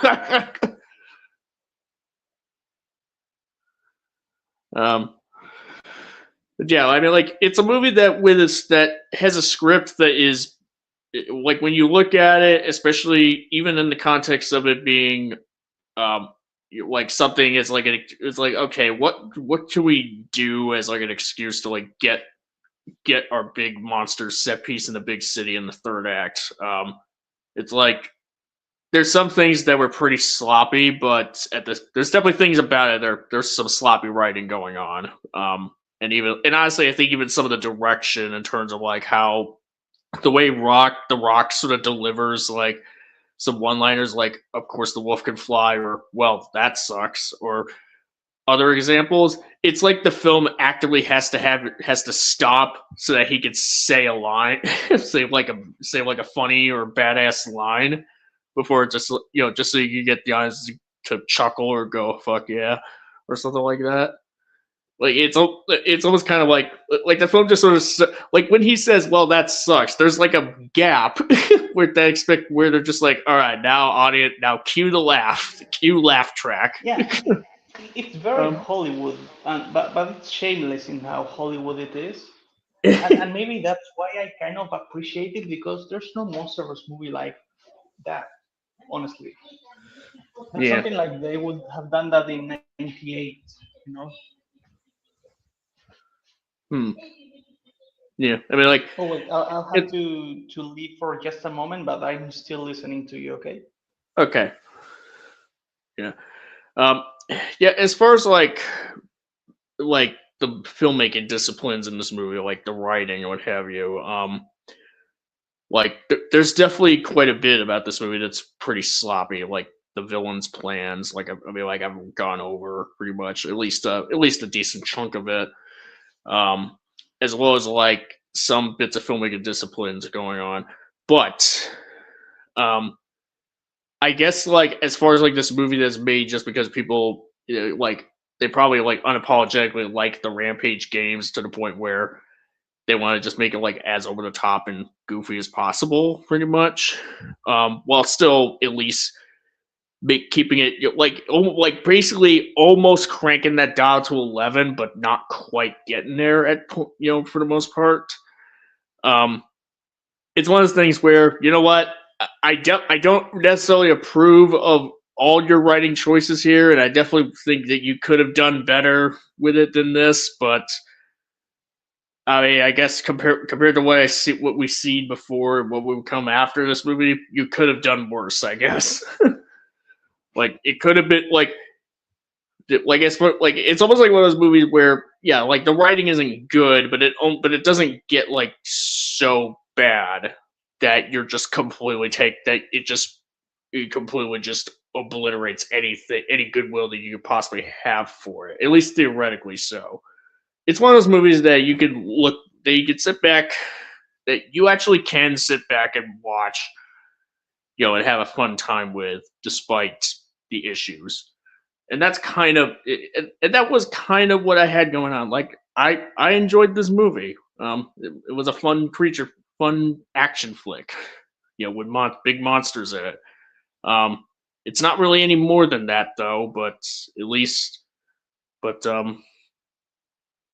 yeah, even that, like some of the stuff between between The Rock and George, it's at least like it carries that. I'd say it does carry the movie enough to where you're like, all right, what, I'm kind of with this.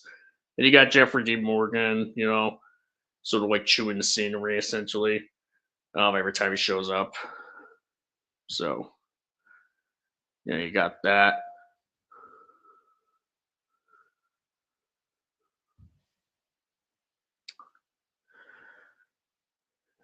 But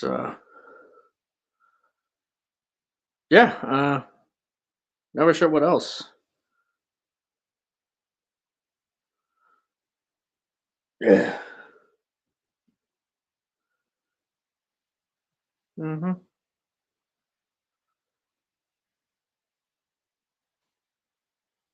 Are you still muted or? Okay, that's fine. Oh. Okay, can you hear me? Can you? Yeah, I can hear you. Yep. Okay, so what I was going to say is that the fact that the movie is so cartoony, also because of the one-liners and all of that, it just when a movie knows the tone that it's going for, if you're expecting something else, at that point, it's kind of your fault.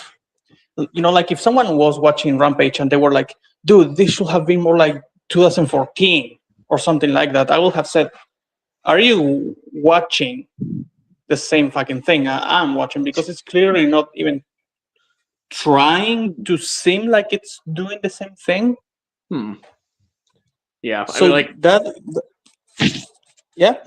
Yeah, I mean, it's like, I mean, a Rampage movie probably could try to do something like what 2014 did, but obviously with this movie, that was never really the goal. Really, like it's pretty blatant.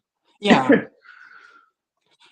Yeah, this is like one of those monster flicks that you watch back in the day. Like you had 54, and then you had something like Gorgo, for example, right? Or no, not Gorgo. What's the other one? Yongari, I think, like the first one, the Korean one. Like the monster literally like starts dancing at one point, I think. Doesn't he? In Yongari? Yeah, I think in Yongari he likes rock music and he like starts dancing. Yeah, I've never seen Yongari, a little bit, so I wouldn't really know. Oh, okay, never mind then. But yeah, no, this is like one of those, like entertaining movies. Like they're bad, but they know what they're going for, and that's something that a lot of people don't know nowadays. Yeah, maybe the reason why I liked it. Yeah. Yep. Sorry if I cut you off there. Yeah, like it's a thing. Like if this movie, let me just put it this way: like if this movie was like an installment set in like the MonsterVerse, pretty much, where you had movies like 2014 and Caught 'Em, and you have like this tonal, and even Kong Skull, and like you have like this movie that's like so over the top, it's almost like a tonal disconnect from everything else. Then we would have, someone could make that argument essentially. But then again, they should just may as well just give that argument to GVK and GXK at that point, which exactly. Like even I wouldn't honestly like this movie if it was part of the MonsterVerse.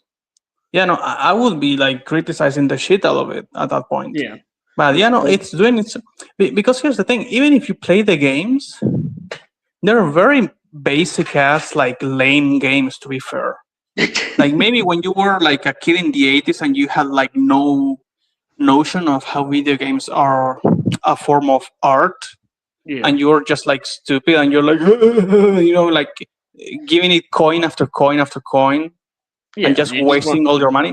Maybe then you could have said, dude, Rampage is fucking amazing, but like the truth is that it's not at all.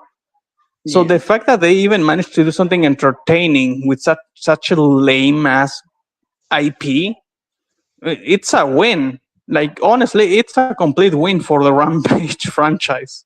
Yeah, yeah. I mean, like obviously, like the origins of the creatures are different from how they are in the games. Because like in the games, they're people that that kind of had like some weird Yeah. science stuff happen to them, and they turn into monsters. Whereas Yeah, here, and then the by the end animals of the have weird game, science stuff when they happen. turn back, their whole clothes are destroyed and they run off screen, right? Because they're like ashamed. It's really funny. Again, it's very like cartoonish. Like it's not Yeah. meant to be taken seriously. Yeah, But so like you would expect this a movie like this to have like especially in its own, especially as a movie on its own, that's not, since it's not part of like a bigger franchise or anything, like a set of movies before it, like having like a scene of like a big monkey like making a sexual gesture to the Rock after they had like to the Rock about how he's like about how much of a friend that Naomi Harris's character is in the movie. Let's just say, like you would expect something like that to happen in this movie. Like that's like it's not so, or at least it wouldn't be like so out of pocket for a movie of this tone and what have you. Since it is like on its own, and you don't really have like, unless you're just gonna judge it as an adaptation of the games, which is just like, I won't stop you, but like that's kind of, but like beyond just some bits of the premise, like I don't know what you can really compare. I don't even know what elements from the game could you even compare this movie to from an adaptation standpoint to see whether or not it was faithful. Quite like frankly, if someone tells me the movie is bad, right? It's like, yeah, no, you're right. Like the movie is bad. But if someone tells me, no, this movie sucks because it doesn't adapt the games, it's like, oh, so you wanted it to be worse. you want no story at all. Like you want even less of it. So either you like, here's like, I don't doubt that like if someone were to have made a movie based on Rampage and it somehow and they actually do make it like a legit good movie, I could totally very much like would say like, yes, this is definitely better than the Dwayne the Rock Johnson movie, pretty much. Yeah, But for sure. But considering that considering that the IP that we're sort of dealing with here, the source material that we're dealing with, like I doubt like that just seems less. It's just not likely at all that someone could pretty much do that, because like it's just like when you just like look at the premise, when you look at even some of the visuals in it, like even like the fact that they like right down to the fact that there's this that they have a Rampage arcade machine in universe. Like Rampage is a video game that exists in the Rampage movie. Yeah. Like it's in the background. I mean, like it's just like, yeah, like yeah. Of course, it's not good, but it's like it's not offensively bad either. Like it's just kind of like you could have done better at parts, absolutely. To have things have like a follow through that's like a little more coherent in terms of like getting things from point A to point B. But again, compared to GXK or anything past Cottom, compared to anything past Cottom, this is a bit more more coherent. Yeah, and I've been thinking while you were saying that, how could you even make the OG game storyline do anything? Stop! No, you're not leaving.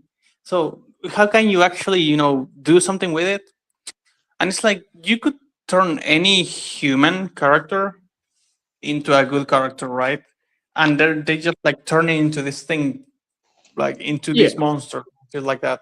But then you're making so much shit up that people will probably still bitch and moan even if you gave them a good movie about someone that turns into like a giant ass lizard and monkey and wolf thing, and they Yeah. have like actual, like character motivations and whatever. Because I'm guessing, for example, you have like a relationship conflict. Let's say they go with the romance thing, right? So George is in love with the Lizzie, right? And then when they turn into monsters by the end of the third act, because they have so much conflict, they just start fighting each other, right? So it's all thematically actually like relevant.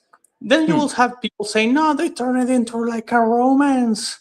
I wanted it to be stupid," and like you'll always have people complaining when something is so bare ass bones that you could literally do anything. Yeah. And so it's like we were probably going to get like a bad movie no matter what. If Rampage ever gets like a second attempt, which I doubt, but if it ever does, at least we got this out of the way. I hope Yeah. we can get something different next time. Yeah, which is But funny because like this movie did fairly well financially, so I'm kind of surprised we haven't heard anything about a sequel to it. But I guess it maybe has to do with the fact that Dwayne the Rock Johnson is just not the box office pull that he used to be anymore. but you don't need to use him. Like even great movies have just thrown out the main character without much of an explanation. And it's like, okay, people just don't really like the guy anymore, so don't fucking use him. Oh, he died and now someone has inherited. He died of cancer. He was actually bald. He had cancer. The whole time you just retcon it. Oh That's why he was bald in the first place. And so he has a son, right? Like a son or whatever. And George, because he's a giant fucking monkey, basically magic monkey at this point, he is basically like going to live for hundreds of years. He just doesn't die. He doesn't have the normal lifespan of a gorilla anymore. So, like, okay, it's the Rock's kid, having to live with his only, like, the only remnants of, like his father, which is George, who's his father's best friend or whatever. And yeah, and then you just go from there and you do whatever. And maybe you can actually make like a good movie. Because you already established all of this, right? So now you can only go up. Yeah. Yeah, pretty much. Like it's like all right, we got the premise essentially. We got the foundation laid out. Even as weird as it was in the first movie, but as flawed as it is, but maybe we could actually sort of improve. Maybe we could even like fix some stuff here and there, improve it a little bit with the sequel, while also like telling a story that sort of like is a continuation in some regards, but it's also like well, I mean, it would have to be a continuation if we're bringing George back, Yeah. regardless. But Like by default. for example, Doctor Sleep is a faithful adaptation of the book, while at the same time taking from Kubrick's The Shining. And people don't, like, you don't actually need to watch The Shining to watch Doctor Sleep. You can just watch it on its own. I think they should do something like that. Honestly, Hmm. you ever do it again? Yeah, just use the rock sound or whatever, so he can already speak with a monkey on sign language. And like, I don't know, if you want to go stupid, it's like, okay, you could still do it, right? But the thing is, there's no excuse for them not to make a sequel because, oh, the rock is not profitable anymore. Like, you just kill him. It's like, Like, well, Rampage was profitable. Like, apparently it was profitable. They did get a bunch of games. It's not going to get more popular just because you fucking wait. It's going to get more niche. So you're just risking it every year that you don't make a sequel. yeah, And they should really just go for it at that point, because they honestly, like, the monster designs that they made were really fucking good. yeah, Could yeah. And could that's it have been, been explained by the story? Yeah, no, but they had like a team of people that made these creatures and had like a lot of potential. It really sounds like they just threw all of that away. But nothing has to be a franchise. Nothing has to be ongoing or anything like that. So No, like so, but yeah, maybe. Yeah, I guess like maybe it's sort of a thing of be careful what you wish for in this case. because Like we could get a sequel, but it'll somehow be worse. yeah, it could be just as bad, but it's not even entertaining. Yeah, like it's like just soulless. It would almost be like what people say about the Birdemic sequels, where it's like the first movie was like so bad, but there's like something about it that's almost kind of earnest in how lame it is. Mhm. Well, I mean, here's the thing. I would not that I'm comparing Rampage to Birdemic. Like they're not even in the same ballpark as one another at all. Yeah. But yeah, when you do the sequels and you try to lean into the whole so bad it's good element, you're just like, okay, now you're just intentionally trying to make it as bad as possible, and now it's just like no, this is not so bad it's good. It's just bad. Yeah, now you're like that weird person that's trying to get into the in joke, and you're trying to force yourself into like the friend group, and no one fucking wants you there. We were fine laughing at you instead of with you. Yeah, what's funny? Like the Birdemic movies were made by the same people who did the first movie, so it's just Yeah. like so it's worse. They were just like, I don't understand why people aren't liking my jokes anymore. Yeah, exactly. Like, because you're Like, trying too hard, god damn it.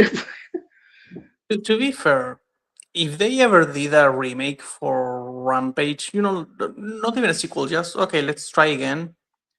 I almost wish that we could keep the designs from this movie because they were so good. Yeah. But sometimes it's like, I just hope that I feel like that's the like stupid out like childish like stupid child with autism side of people, which is like I want to preserve the monster design. And it's like, yeah, but if you have to, sacrifice the story to do that, and you have to make it a sequel, then actually just like burn the whole thing. Okay, you had like the 2018 Rampage movie, just have fun with it, and Yeah. I think that the best thing would be for them to just start from scratch. Yeah, because And like the if whole people- yeah, like if you want to do the whole game accuracy thing going on, it's like sure you could have that.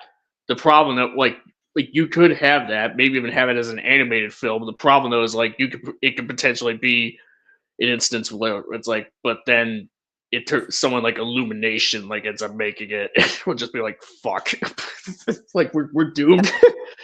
Like this is the just thing, actually, the more I've been thinking about it, just the fact that you have humans that turn into monsters is already going to create way more interesting conflict if you're following them. But yeah. like there is this Hollywood trend where it's like we're not going to make the person who should be the protagonist. Wink, wink. 2014. Wink, wink. Fucking Skull Island. Wink, wink. GBK. Right? Like we're not going to actually have any focus on these people. We're just going to focus on someone that's way less interesting. So if they stop doing that bullshit, they could actually do something that's like really unique, because you do have like a Hulk scenario to all of this, right? Like people just turning into these things and starting to destroy stuff, and Yeah. it's like out of their control. That's super Hulkish. That's like a Yeah. Oh, did you cut out?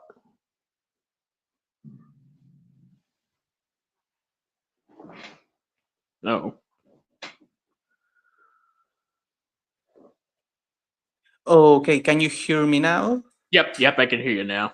Yeah, it's kind of Okay. weird. You kind of cut in and out. It's just like suddenly, just like it's as if like you would mute yourself, but you're not muted actually for some reason. I don't know if it's like signal or anything. Like I am in Latin America now, so maybe that's the signal. I'm not really sure. Hmm. But what I was saying is, it's not. Oh, by the way, where did I end? Did I say the Hulk thing? Did you Yeah, hear you that? were talking about the like like Rampage, but like if the characters were like sort of like hulking out essentially. Yeah, and the thing is, just the Hulk has so much potential that they're like completely throwing away because of rights. That Rampage actually had a chance to come in and steal the shit out of the Hulk's potential. You know what's funny? Like the Rampage movie Rampage 2018 did more with the Hulk-esque premise than what the MCU's been doing with the Hulk as of late. You know, because like I mean, Dodge did, start getting angry out of nowhere. So in a way, they still kind of did the losing control thing, yeah, just with the human. yeah, and they're pretty much just kind of doing, and they even like have this whole thing of like a human like The Rock, trying to like get through to him through the George and try to calm him down.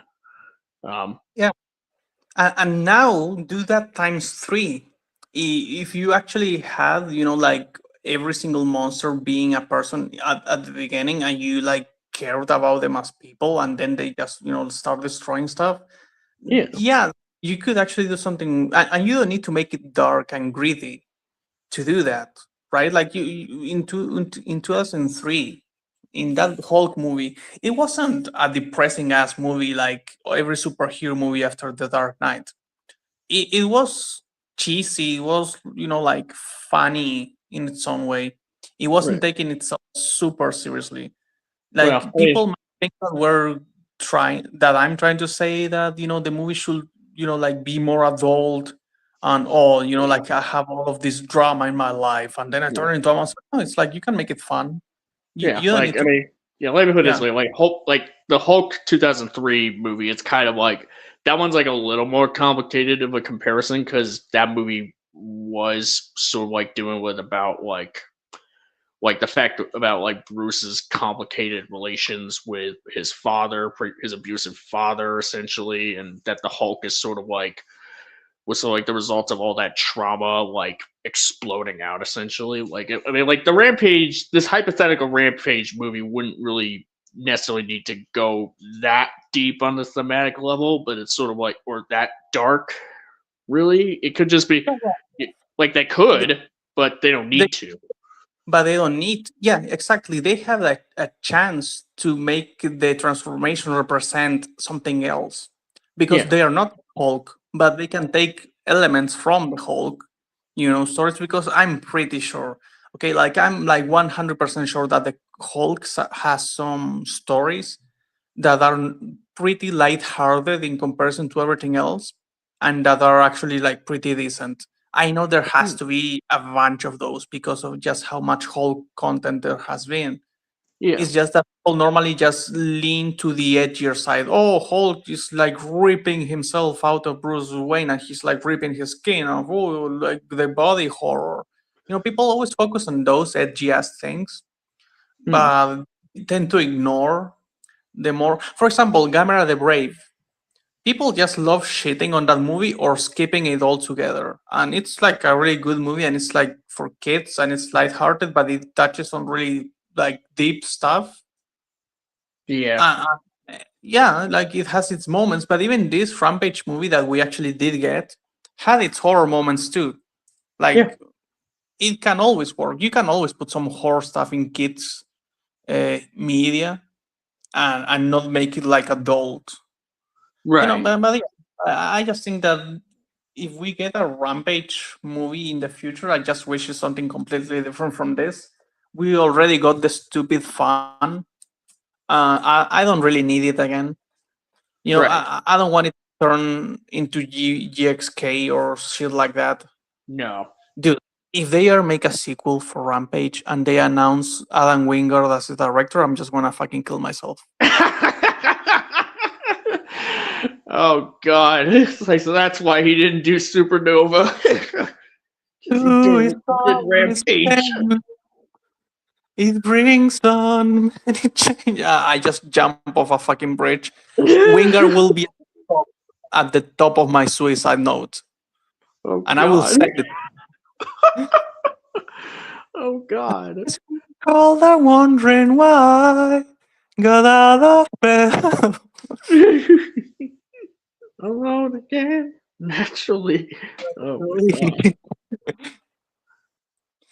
Oh man, but Rampage, everybody.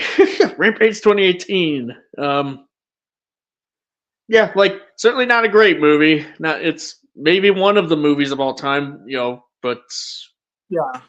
damn is it fun.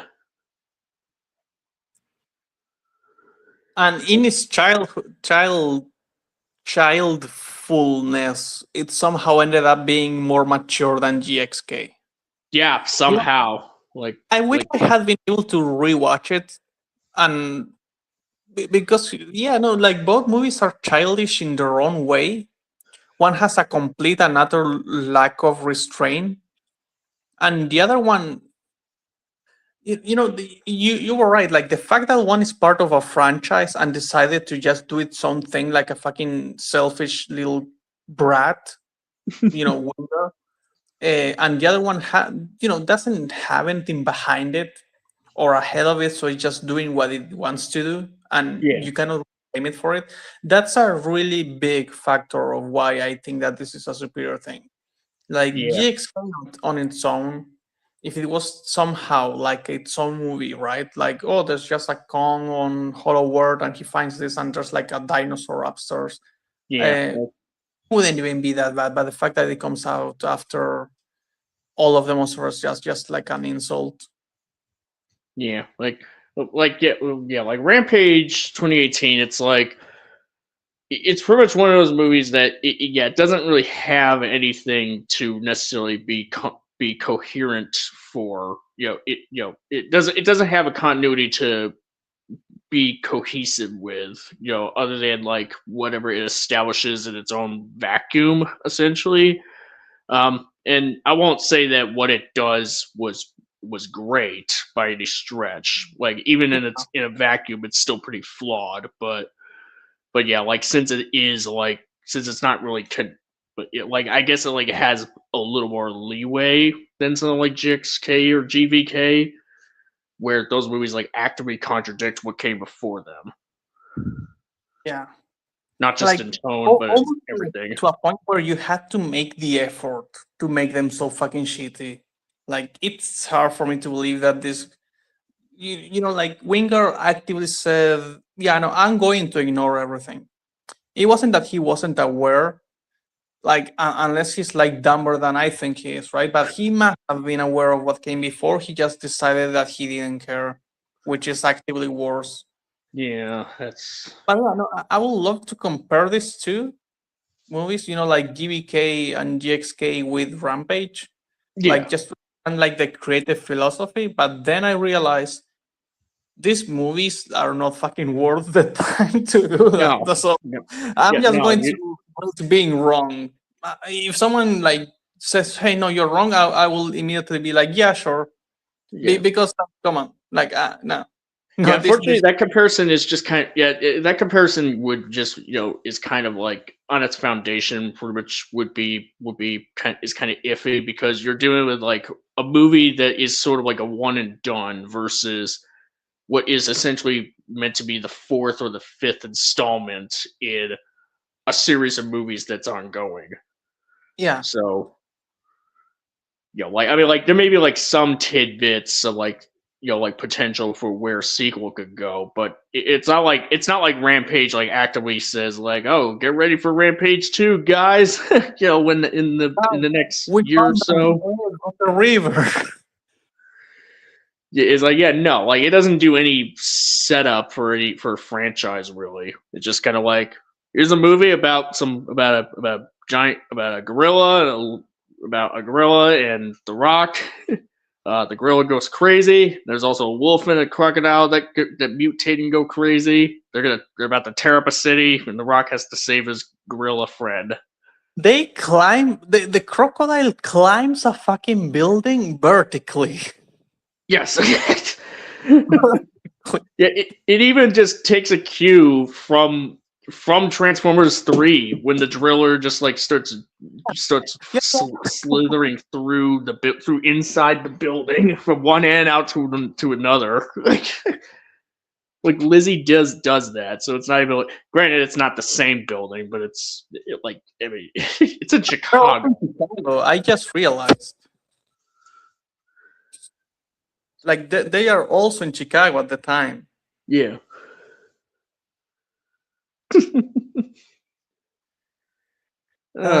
It's like we got genocided by alien robots. Now we're dealing with this shit. Now this, like what the fuck?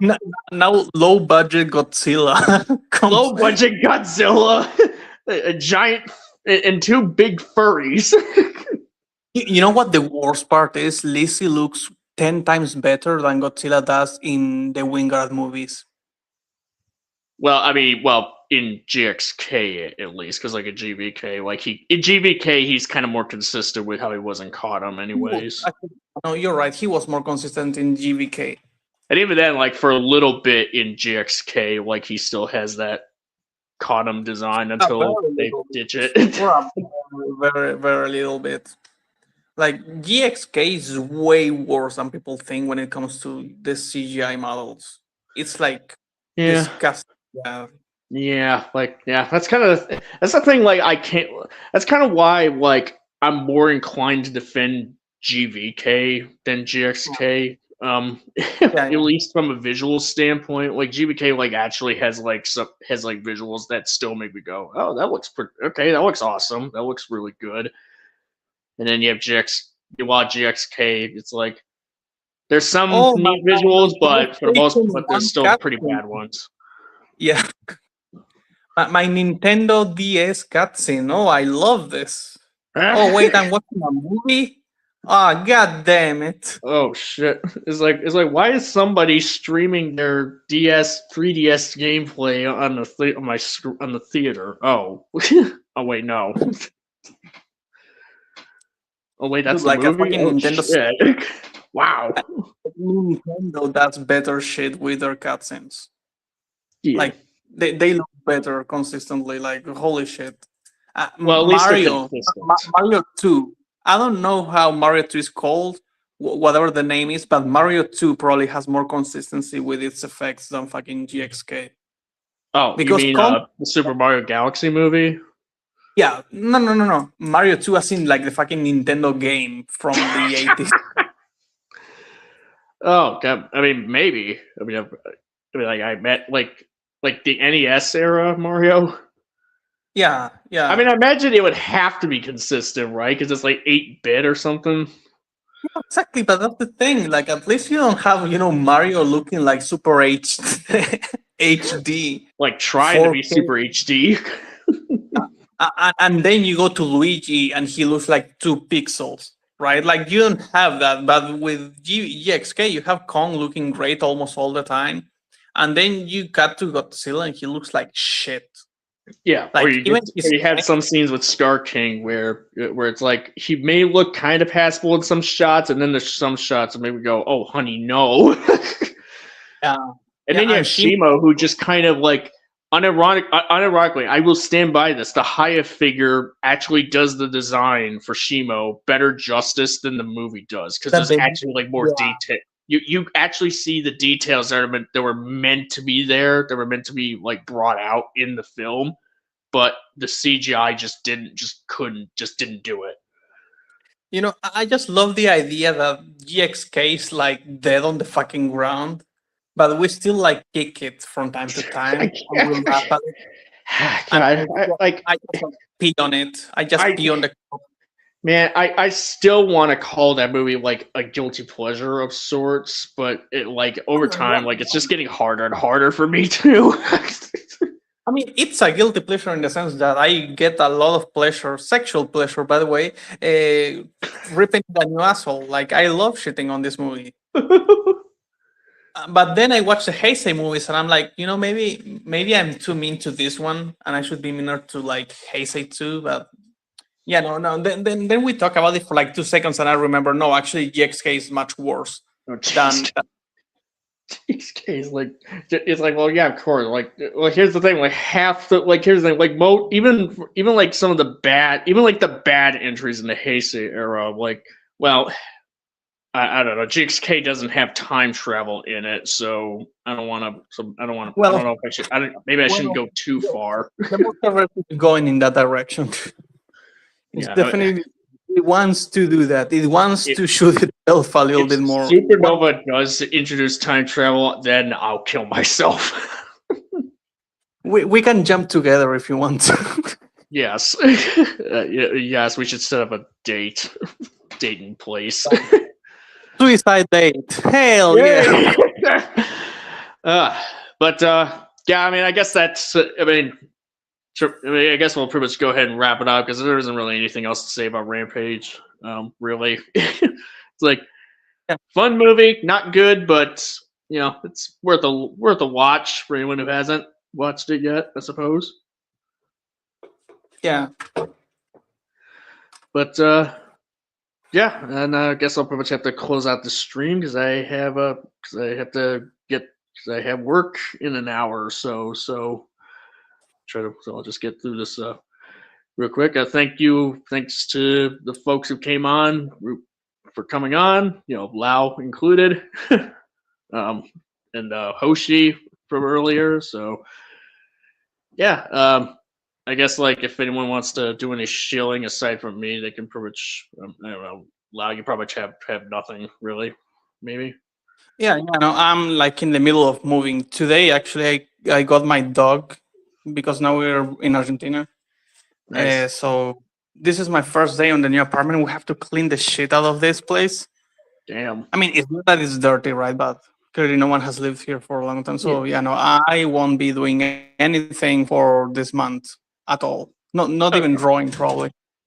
Okay, that's fine.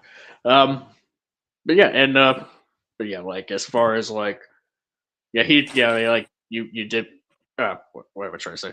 Yeah, and as far as like, go check out some of Hoshi's artwork. You know, wherever you may find it, like Instagram or what have you. You know, want to like show that out for him. You know, on his behalf. But yeah, as far as for me, this has been your host, the Sea Monster. I pretty much have like a video that's been out for a week, essentially. It's about Godzilla vs. Megalon and some of the deep thematics that are in that movie. I don't know, like it was released a week ago on a certain day, so take of that as you will. I have kind of like I'm kind of just doing. I'll be doing like a bit of like a sort of kind of like a unscripted or unpolished thing that was like in response to the whole Blots Wave Godzilla vid that was recent. Yeah, I mean so I'm gonna expect that to come up pretty shortly. And I also have a Dark of the Moon essay video that's like a big project in the works. The script is still ongoing, slowly but steadily. It's going pretty well. I will say it's definitely going to be a long man. Like just there's no question there. Expect that one to be like 2 hours minimum. I don't know. As far as like when my next stream will be, I guess the next stream I'll be hosting will be on that upcoming Mummy movie when that releases. So I'll just have to figure out scheduling for that one, first stream on it. But yeah, follow me on here on YouTube. If this fancied you, the stream fancied you, feel free to hit the subscribe. Make sure you hit that fucking bell. And follow me on Twitter, as well as like a bit of Instagram as well. You're on there, but yeah, thank you all for listening, and yeah, stay rampaging. See you all later. Bye. Bye. And remember that if